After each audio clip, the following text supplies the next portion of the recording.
বাংলাদেশের বিবেচনায় খুব কাঁচা গালি না, মানে এর চাইতে কাঁচা গালি বাংলাদেশে অনেক সময় বাপ ও দেয় পোলারে। এই দেশে বাপ পোলারে এমন এমন গালি দেয় যার অনেকগুলো আবার গিয়া বাপের উপরেও পড়ে। পোলারে এইটার পুত ওইটার পুত বইলা গালি মারে, অথচ এই পুত তো ভাই আসমান থেকে 5G স্পিডে ডাউনলোড হয় নাই, এটা তো তোমার ভেতর থেকে এসেছে। তো পোলারে গালি দিলে গালি তো বাপের উপরেই পড়ে, কিন্তু চলে এই দেশে। তো এখন এক সাহাবী আর এক সাহাবীরা গালি দিলেন কি, ইয়াবনা সাউদা।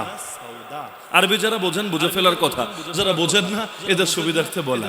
ইয়া মানে হলো হে, ইবিন মানে হলো পুত্র, আর সাউদা মানে হলো কালো নারী, কালো মহিলা। কারণ গালির আবার একটা বৈশিষ্ট্য আছে, শুদ্ধ ভাষায় গালি হয় না, তাই না? শুদ্ধ ভাষায় কিন্তু গালি হয় না। যেমন কেউ কাউরে গালি দিবে না এই ডগের বেবি, এভাবে কেউ কারো গালি দেবে না। হে কুকুরের সন্তান, এভাবেও গালি দেয় না। গালি দেয় একদম কাঁচা, মানে একদম শুদ্ধ ভাষাটা আসা না, একদম কাঁচাটা। তো এখন ইয়াবনা সাউদা এটার অনুবাদ কি করা যায়? আমাদের উস্তাদ বুখারী পড়ানোর সময় হাফেজ হুজুর রাহমাতুল্লাহ আলাইহি খলিফা আল্লামা ইসমাইল বরিশালী হাফিজাহুল্লাহ, তিনি বুখারীর এই হাদিসটা পড়ানোর সময় অনুবাদ করলেন যে এটা দুইটা অনুবাদ হয়, মানে গালির অনুবাদ তো গালির মতোই হবে, তো এর দুইটা অনুবাদ করা যায়। এক অনুবাদ হলো একটু মুখে বলার মতো সবার সামনে, আর আরেকটা মুখে আনার মতোই না। মুখে বলার মতো কোনটা? হেকাইল্লা বেডির পুত। বুঝেন না, একজন আর একজনকে গালি দিচ্ছে কি কাল্লা বেডির পুত। মানে বাস্তবে বিষয়টা এমনই, তার মা ওই আফ্রিকান নিগ্রো ছিল, কালো, গায়ের রং কালো, কৃষ্ণাঙ্গ। তো এটা কি তার কোনো দোষ না আল্লাহর সৃষ্টি? বেলাল রাদিয়াল্লাহু আনহু তো কালো, তো কে কালো কে সাদা এটা কি কারো হাতে নাকি? এটা তো কারো হাতে না, এটা তো আল্লাহর হাতে। আল্লাহ নিয়ন্ত্রণ করেন কে পুরুষ কে নারী, এগুলো কারো হাতে না, এগুলো আল্লাহ নিয়ন্ত্রণ করেন। এজন্য জাহিলি যুগের মানুষরা মাইয়া হলে নারাজ হয়ে যেত, চেহারা কালো হয়ে যেত। বাংলাদেশে এমন কিছু মানুষ আছে পরপর কয়েকটা মেয়ে হয়েছে বলে বউরে তালাক দিয়েছে, এমন নিউজও পত্রিকায় দেখা লাগে। অথচ এখানে নারীর কি অপরাধ আছে? বাচ্চা দিয়েছেন কে? দিয়েছেন কে? আল্লাহ। তাও পৌঁছিয়েছেন কার মাধ্যমে? এই স্বামীর মাধ্যমেই তো। মহিলা তো আর আসমানে গিয়া নিয়ে আসে নাই, এই স্বামীর মাধ্যমেই তো পৌঁছিয়েছেন। তো দোষ যদি কারো থাকে এই স্বামীরা না আচ্ছা মতো মাইট দেওয়া দরকার যে তুই তো একটা অপদার্থ, তুই নিজে ছেলে ডেলিভারি দিতে পারলি না, ছেলে পৌঁছাতে পারলি না, তুই পৌঁছালি মায়া, তো এখন সে কি করবে? সে কি আসমান থেকে ছেলে আনবে নাকি? দোষ থাকলে তো এই জামাইরও দোষ আছে, এরও মাইট দেওয়া দরকার। কিন্তু নারী জাতি মাজলুম এই ক্ষেত্রে। বহু জুলুম হয় এই দেশে। এমনকি চীনে এক সন্তান নীতি ছিল এক সময়, দুইটা হলেই জেলে ভরবে, দুইটা হলেই জেলে ভরবে, বহুদিন পর্যন্ত এই নীতি ছিল। এজন্য চীনে এখন নারী কমে গেছে, সমকামিতা বেড়ে গেছে, প্রচুর সমকামিতা, নারী নাই দেশে। এজন্য উইঘুর মুসলমানদেরকে জোর করে করে চীনের বৌদ্ধরা বিয়ে করছে। আপনি পত্রিকা ঘাটলেই দেখবেন। আরে মুসলমানদের ইন্টারভিউ লাগবে না, ওই বিবিসি অথবা আল জাজিরা এগুলোর মধ্যে আপনি বহুত রিপোর্ট প্রকাশিত হয়েছে।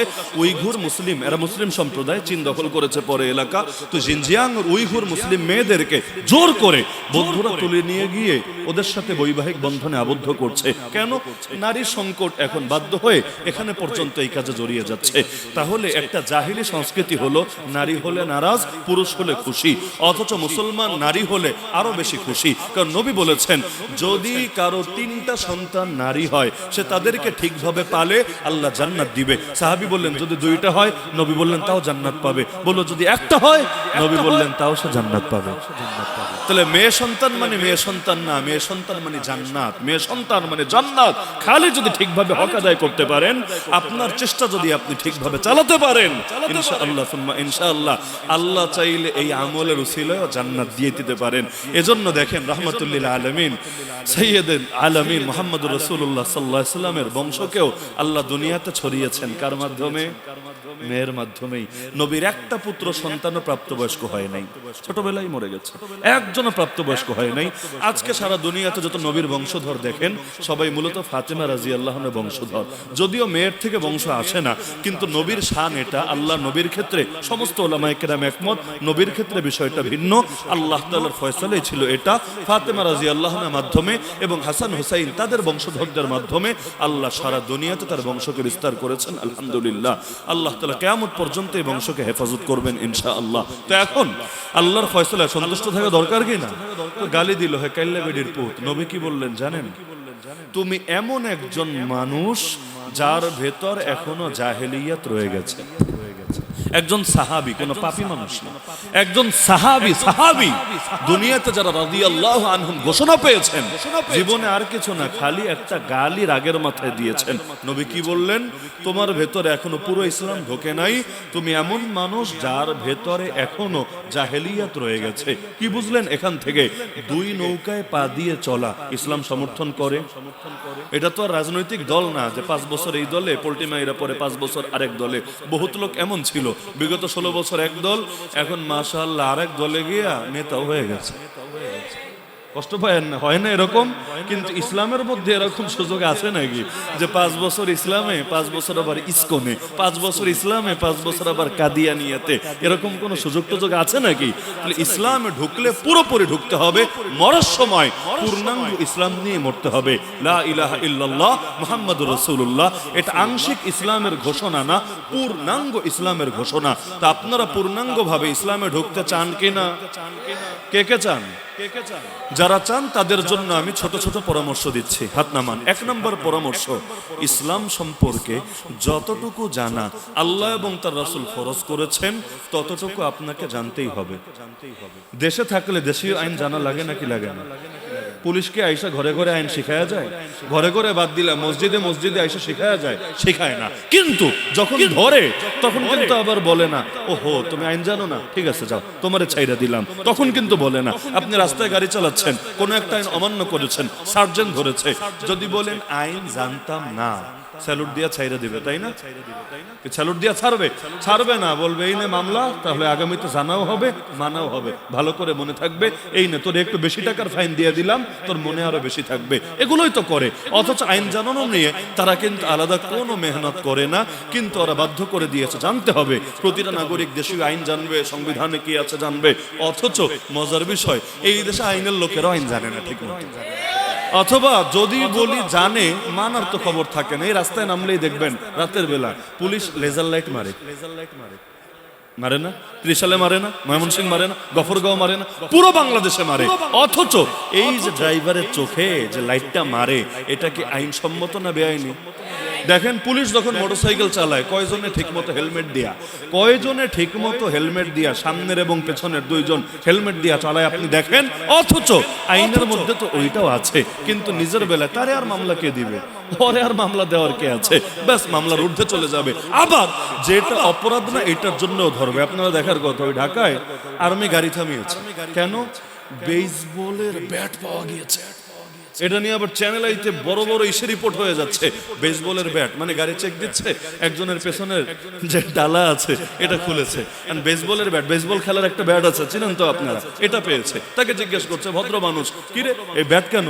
সে বললে এটা আমার বাচ্চার খেলনা, আপনি বাচ্চার সাথে কথা বলে দেখতে পারেন, আমার বাচ্চা এটা খেলে। বলো তাহলে গাড়িতে কেন? বলো গাড়িতে তো বাচ্চা সাইকেলও রাখি, বাড়িতে তো ক্রিকেটের ব্যাটও রাখি, গাড়িতে তো যে কোনো প্রয়োজনীয় জিনিসে রাখা হতে পারে, এটাই কি সমস্যা আছে?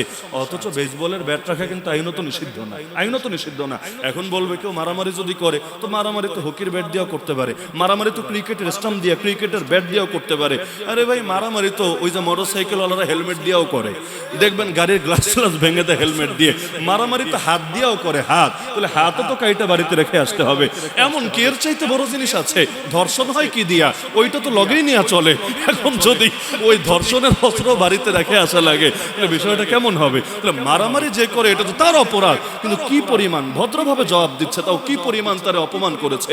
অথচ পশ্চিমা বিশ্বে এটা হলে, পশ্চিমা বিশ্বে এটা হলে একদিকে কন্টেন্ট বানাবা, দায়িত্ব বাদ দিয়া কমেডি শো করবা, সাংবাদিক দায়িকা, এর মধ্যে আবার সিটিজেনদেরকে এভাবে আইনের বাইরে গিয়ে তুমি হয়রানি করবা। এতক্ষণে চাকরি নিয়ে টানাটানি লাগতো, ওদেরকে থুক্কু সরি জবাবদিহি করতে করতে মুখে ফেনা উঠতো। তো সোনার বাংলা বলে কথা, ওদের নিয়ে কথা বললে উল্টা আপনার আয়না ঘুরে ভরে রাখবে। এই হলো হালত। অথচ যেখানে যেটা করা দরকার ওইটার খবর আছে। পুরো দেশে চুরি, ছিনতাই, ডাকাতি, এমন কোন দিন আছে যেদিন ঢাকায় প্রকাশ্যে ডাকাতি হয় না?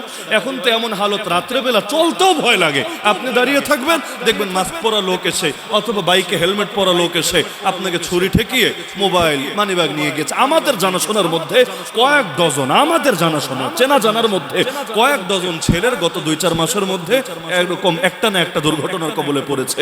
এগুলোর কোনো সমাধান নাই। অথচ এই বাহিনী, এই আর্মিও কিন্তু ম্যাজিস্ট্রেটের পাওয়ার নিয়ে বসে আছে। খালি পুলিশ না, আর্মিকে ম্যাজিস্ট্রেটের পাওয়ার দিয়ে রাখা হয়েছে, তারপরও দেশ অপরাধ দিয়ে ভরে গেছে। এইগুলো নিয়ে আলাপ নাই। পাবলিরে কেমনে আরো কঠিন করা যায়, আরো কেমনে মামলা দেওয়া যায়, হামলা করা যায়, এইগুলো নিয়ে তাদের টেনশনের শেষ নেই। এগুলোই হচ্ছে নাকি হচ্ছে না? 2 দিন পর পর এক একটা আইন হয়, অনেকের একটু ঘুষ খাওয়ার রাস্তাটা সহজ হয়। আইন যত বাড়ে ঘুষ খাওয়াটাও তত আসান হতে থাকে। আল্লাহ এই সমস্ত দুর্নীতি থেকে এই দেশকে, এই দেশের জনগণকে হেফাজত করুন। তো এখন বাস্তবতা হলো, বাস্তবতা কি জানেন? যত সরকার চেঞ্জ হোক, যত পুলিশ বাহিনী বৃদ্ধি পাক, কিচ্ছু হবে না যদি মানুষের দিলে আল্লাহর ভয় না ঢোকে। বিশ্বাস করেন, এখন তো ওই যে পুলিশের ড্রেস পরিবর্তন করার কথা উঠেছে, পোশাক পাল্টায় দিবে। পোশাক পাল্টালে কি হবে বলেন? পোশাক কেন, গায়ের চামড়া খুইলা নতুন চামড়া লাগায় দিলে, রক্ত বের করে নতুন রক্ত ঢুকায় দিলে হবে কি? দিলের মধ্যে দিল যদি পরিবর্তন না হয়, দিলে যদি আল্লাহর ভয় না ঢোকে, কিচ্ছু হবে না। আর দিলে আল্লাহর ভয় ঢোকালে, যে আবু সুফিয়ান উহুদ যুদ্ধে নবীর বিরুদ্ধে নেতৃত্ব দিয়েছে, আবু জাহালের ভূমিকা পালন করেছে, সেও একসময় মুসলমান হয়েছে। যে ওমর নবীর কল্লা কাটতে বের হয়েছে, ওই ওমরের দিল যখন ঘুরে গেছে, এমন কবুল হওয়া হয়েছে। আমার নবী বলেন, আমার পরে যদি কেউ নবী হতো, সেই নবী হতো। অথচ ওমর কল্লা কাটতে বের হয়েছে। আসল দরকার ভিতর ঠিক করা, আর আমাদের সব মেহনত বাহির ঠিক করা নিয়ে। অথচ ভিতর ঠিক করতে চাইলে কি করতো? আলেমদেরকে বলতো, বড় বড় পীর মাশায়েখদেরকে বলতো, আপনারা আসেন, মাঝে মাঝে তাদের কাউন্সিলিং করেন, ইসলাহি মজলিসের আয়োজন করতো, যে আপনারা একটু প্রত্যেকের উপর একটু মেহনত করেন, তারা যাতে দিনদার হয়, তারা যাতে নামাজি হয়, তারা যাতে সুন্নতের উপর চলে আসে। এমনটা হলে লাভ হতো না লস হতো? এইগুলো নিয়ে ফিকির নেই, এইগুলো নিয়ে ফিকির নাই। আরো ফিকির হলো কেমনে ওয়াজ বন্ধ করা যায়, কেমনে হুজুরদের মুখে তালা লাগানো যায়, কেমনে খতিবদেরকে আরো ডিস্টার্ব করা যায়, কেমনে আলেমরে একটু কথা বললেই জেলে ভরা যায়। এমনকি মানুষ গালি দেয়, আওয়ামী লীগ এই করেছে, সেই করেছে, সেই করেছে। আওয়ামী লীগ নাই দেশে 1 বছরের বেশি হয়েছে, কয় হুজুরের মামলা উঠেছে? কথা বুঝছেন? খালি একজনের কাছে দোষ দিয়া বাকিরা যে সাধু বাবা সাজবেন। 1 বছরের বেশি হয়েছে যেই হুজুররা 2011-তে 2013-তে বিভিন্ন মামলায় জেল খাটে নাই, কার কার কার কার ওই মামলা, বিশেষ করে হেফাজতের মামলা প্রত্যাহার হয়েছে বলেন? বলেন। তার মানে কি? কাটা একটা ধরে রাখলাম, হুজুর সামনে সাবধানে থাইকেন, কথাবার্তা বুঝা বইলেন, বেশি বাড়াবাড়ি করলে জিনিস কিন্তু মৌজুদ আছে। আবার মামলাটা তাজা করব, টান মেরে জেলে ঢুকাবো, নতুন মামলা দিলে হাঙ্গামা হবে, সাংবাদিকরাও চেঁচামেচি করবে, পাবলিক আন্দোলনে নামবে। ওই পুরান মামলায় খেলে তাজা করব, কোর্টের মধ্যে জামিনটারে বাতিল করে আপনাদেরকে নিয়ে আবার লাল গুদামে ভরবো। এটা যদি না হয়, অন্য কোনো যুক্তি আমি খুঁজে পাই না, অন্য কোনো যুক্তি আমি খুঁজে পাই না। কারে দোষ দিবেন? থুতু উপরে ফেললে থুতু নিজের গায়ে আসে। আমরা জাতিগতভাবেই এমন নষ্ট হয়েছে, কারে গালি দিবেন? বাস্তবতা হলে আমরা নিজেরা যদি ঠিক হই, এই দেশ ঠিক হতে বাধ্য, সমাজ ঠিক হতে বাধ্য। আল্লাহ আমাদেরকে ঠিক হওয়ার তৌফিক দান করুন। তো এখন সাহাবী হয়েও এতটুকুর কারণে নবী অসন্তুষ্ট হলেন। এজন্য আমার 1 নম্বর বার্তা, ইসলাম সম্পর্কে আমরা সবাই বেসিক নলেজ, মৌলিক জ্ঞান, যতটুকু না জানলে হালাল হারাম চেনা যায় না, যতটুকু না জানলে ঈমান কুফর আলাদা করা যায় না, যতটুকু না জানলে কোনটা তাওহীদ কোনটা শিরিক, কে ভালো কে মন্দ, কোন হুজুর হক কোন হুজুর ভণ্ড, এইগুলো আলাদা করা যায় না। অন্তত অতটুকু ইলম হাসিল করা ফরজ। মাদ্রাসায় পড়া ফরজ না, মুফতি মুহাদ্দিস হওয়া ফরজ না, কিন্তু অতটুকু জ্ঞান হাসিল করা ফরজ। বলবেন কিভাবে জ্ঞান অর্জন করব? ওই দেশীয় আইন কেমনে শিখেন। তারপর ডাক্তারি বিদ্যাও দেখবেন মোটামুটি রপ্ত আছে আপনাদের, টুকটাক টুকটাক, এইটা হলে নাপা খান, ওইটা হলে এই খান, ওইটা হলে সেই খান। এগুলো কে শেখায় গেল আপনারে? ডাক্তার এসে বাসায় বাসায় ট্রেনিং দিয়েছে না? ওই টুকটাক চলার জন্য এগুলো টুকটাক জ্ঞান মানুষের লাগেই, ফার্স্ট এইডের হালকা পাতলা প্রশিক্ষণ লাগে। ইসলামের ব্যাপারে সব খালি মোল্লা মুন্সির কাছে দায়িত্ব দিয়ে রাখলে চলবে? নিজেরাও কিছু শিখতে হবে না? নিজেরাও কিছু জানতে হবে না? বলুন কিভাবে জানবো, কিভাবে জানবেন? ওইটা আপনার দায়িত্ব, আপনার। গুরুত্ব বুঝলে তরিকা একই তরিকা বের হয়। এলাকায় ভালো ডাক্তার না থাকলে আরেক জেলায় গিয়ে হলো ডাক্তার দেখায়। ত্রিশাল ভালো মেডিকেল কি আছে, ওই ময়মনসিং ছুটে যায়, ময়মনসিং না হলে ঢাকায় গিয়ে হাজির হয়, ছোটাছুটি করে। তাহলে দেহের গুরুত্ব বুঝলেন, বিল্ডিং এর গুরুত্ব বুঝলেন, কাজের গুরুত্ব বুঝলেন, খালি ঈমান ইসলামের গুরুত্ব বুঝলেন না, তাহলে ইলম শিখতে হবেই হবে। হ্যাঁ, মাওলানা মুফতি মুহাদ্দিস শাইখুল হাদিস এইটা আমাদের সবার হওয়া লাগবে না, কিন্তু যতটুকু না জানলে ফিতনার জামানায় ঈমান টেকানো যায় না, ততটুকু জানতে হবেই হবে। না হলে ঈমান চোররা সমাজের পরতে পরতে ছড়িয়ে গেছে, কোন ফাঁকে ছবল দিয়ে ঈমান নিবে টেরও পাবেন না। এখন তো ইসলাম নিয়ে মাশাআল্লাহ কত টাইপের ব্যাখ্যা বিশ্লেষণ, ইসলামের কত ভার্সন। আম পাবলিক পুরা পেরেশান, হুজুর কার কথা শুনবো, কার কথা মানবো। আর এখন তো মাশাআল্লাহ জান্নাতের টিকিট কেনা বেচা শুরু হয়ে গেছে, তাই না? একবারে টিকিট বেচে, একবারে টিকিট বেচে, একবারে টিকিট বেচে। অনেক কাউন্টার খুলে গেছে, এককভাবে কাউরে দোষ দিয়ে লাভ নাই, বহুত কাউন্টার আছে, সবাই জান্নাতের টিকিট বিতরণ করছে। এই রকম জামানায় ইমানের বেসিক নলেজ যদি না থাকে, পুরাই ধোকা খায়া বোকা হইয়া ইমানটাও হাতছাড়া করে এরপর মরা লাগবে। তো ইমানের সাথে যদি মরতে চান, শেষ জামানায় ইমান রক্ষার ব্যাপারে সচেতন হতেই হবে। নবী বলেছেন তার উম্মত কয় দলে ভাগ হবে জানেন না? কয় দলে? 73। জান্নাতে যাবে কয় দল? এক দল। তাহলে বাকি 72 দল থেকে এলেম ছাড়া বাঁচবেন কিভাবে? কোনটা আসল টাকা, কোনটা নকল টাকা? যদি জাল নোট চেনার জ্ঞান না থাকে বুঝবেন কিভাবে? আপনার পুরো উল্লু বানায় আপনার পুরো দোকান লুট করে নিয়ে যাবে, আপনি টেরে পাবেন না আপনি জালের কবলে পড়েছেন। ইসলামের নামে কোনটা জাল, কোনটা সহি, কোনটা 72 জাহান্নামী দল, কোনটা এক জান্নাতি দল চেনা লাগবে নাকি লাগবে না? বোঝা লাগবে নাকি লাগবে না? আল্লাহর ওয়াস্তে, আল্লাহর ওয়াস্তে, আল্লাহর ওয়াস্তে এলেম শেখেন, এলেম শেখেন। প্রত্যেকের অন্তত একজন ব্যক্তিগত উস্তাদ থাকা দরকার। ব্যক্তিগত ডাক্তার যেমন টাকাওয়ালাদের থাকে, ব্যক্তিগত পরামর্শদাতা থাকে, ব্যক্তিগত উপদেষ্টা থাকে, উপদেষ্টা যার থেকে উপদেশ নিয়ে সে চলে। দেখবেন প্রধানমন্ত্রীর উপদেষ্টা অমুক, প্রধানমন্ত্রী উপদেষ্টা তমুক, বহু উপদেষ্টার নাম থাকে না? তার মানে নিজের মাথারা যথেষ্ট মনে করে না, আরো অনেকের উপদেশ আর পরামর্শ নিয়ে চলে। যেমন জয়, বিগত সময়ে শেখ হাসিনার পুত্র জয়, তিনি উপদেষ্টা ছিলেন না? আইসিটি বিষয়ক উপদেষ্টা, মন্ত্রী তো না। কেন? যে তিনি এই বিষয়ে পরামর্শ দিবেন, তার পরামর্শ নিয়ে শেখ হাসিনা এটা বাস্তবায়ন করবেন। ভালো কথা। ওই লাইনে তারা বুঝে, আপনি ইসলামের লাইনে বুঝবেন না, ইসলামের লাইনে বুঝবেন না। যদি বলেন হুজুর আমার ইসলামের সব জ্ঞান আছে, তো ঠিক আছে ভাই, দাঁড়ায় একটু দোয়া কোনটা সহি কইরা পয়রা শোনান। আর যদি বলেন না হুজুর আমার জ্ঞানে ঘাটতি আছে, তাহলে আপনিও ব্যক্তিগত উপদেষ্টা বানান, একজন আলেমের সাথে অন্তত সম্পর্ক রাখেন, যার থেকে মাসালা মাসাইল জেনে পরামর্শ নিয়ে হকের উপর থাকবেন, বাতিল থেকে রক্ষা করবেন, চেষ্টা করবেন ইনশাআল্লাহ। যদি একজনের কাছে সব না পান, প্রয়োজনে 10 জনের কাছে যান। যেমন এক ডাক্তারের কাছে সব নাই, কেউ হলো নাক কান গলা বুঝে, বাকিগুলো তেমন বুঝে না। কেউ অপারেশন ভালো করতে পারে, বাকি সবকিছু পারে না। কেউ শিশু বিশেষজ্ঞ, কেউ এই বিশেষজ্ঞ, কেউ সেই বিশেষজ্ঞ। আলেমদের মধ্যে এমন ভাগ নাই, কেউ কোরআন অনেক ভালো বোঝে, মুফাসসিরে কোরআন, কেউ ফতোয়া অনেক ভালো দিতে পারে, মুফতি।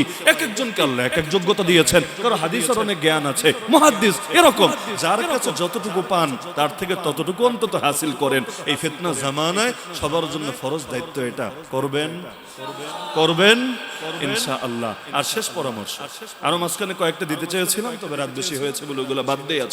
আজকের মতো স্কিপ, চিরকালের জন্য স্কিপ না, সামনে কখনো সুযোগ হলে বলবো ইনশাআল্লাহ। 1 নম্বর পরামর্শ থাকলো এলেম। 2 নম্বর পরামর্শ হলো আল্লাহর সাথে একটু সম্পর্ক রাখা দরকার, তাই না? তাই না? আমাদের সাহায্য করেন কে? আল্লাহ তৌফিক না দিলে কিন্তু নামাজও পড়া যায় না, আল্লাহ তৌফিক না দিলে পাপও ছাড়া যায় না, আল্লাহ তৌফিক না দিলে কিছুই করা যায় না। এই যে একটা সেজদা দেওয়ার পর আরেকটা সেজদা দিলাম, আল্লাহ চেয়েছেন বলেই দিতে পারলাম। এই যে ফজর নামাজ যে পড়তে পারেন না, আপনি ভাবেন কি জানেন? আপনি ভাবেন আমি পড়ছি না, অথচ আপনার ভাবা দরকার ছিল কি জানেন? আল্লাহ আপনারে কবুল করছেন না। বাজারে গেলে সব মাল লোকে কেনে না, কোন মাল এমন রাত 12টার পরও এটা বিক্রি হয় না, এটা ওই জিনিসের জায়গায় থেকে যায়, লাস্টে পচার পরে এগুলো ডাস্টবিনে ফেলে দিতে হয়, কারণ এগুলোর কোয়ালিটি নাই। কোয়ালিটি ছাড়া জিনিসকে পয়সা দিয়ে হুদাইকে কিনবে। তা আমার যদি কোয়ালিটি থাকে, আমার আল্লাহ আমারে কবুল করবেই করবে। এই যে নামাজও পড়তে পারেন না, জামাতেও পারেন না, কাজাও হয় না, কোনোটাই হচ্ছে না। একে তো জামাত পড়লেন না, আবার নামাজে খুশু নাই, তো নামাজই নাই, একা একা পরে কাজা পড়বেন, ওইটাও হচ্ছে না। তার মানে কোন লেভেলে আল্লাহ আমাদেরকে জাহান্নামের দিকে ঠেলছেন, জান্নাত থেকে দূরে সরাচ্ছেন, টের পাচ্ছেন? আপনি ভাবছেন আমি করছি না, অথচ আল্লাহ আসলে আপনারে তৌফিক দিচ্ছে না। আল্লাহ তৌফিক দিলে আপনিও জামানার হাসান বসরি হতে পারতেন, আল্লাহ তৌফিক দিলে আপনি জামানার বুখারী হতে পারতেন। কত ডাকাতরেও আল্লাহ কবুল করে তার ওলি বানায় দিলেন, কত নাস্তিক বেঈমানরাও কবুল করে আল্লাহ তাআলা বিশাল বুজুর্গ বানায় দিলেন। অথচ আমি আপনি নামাজটাই পড়তে পারি না, যে নামাজ ছাড়া মুসলমান হয় কেমন?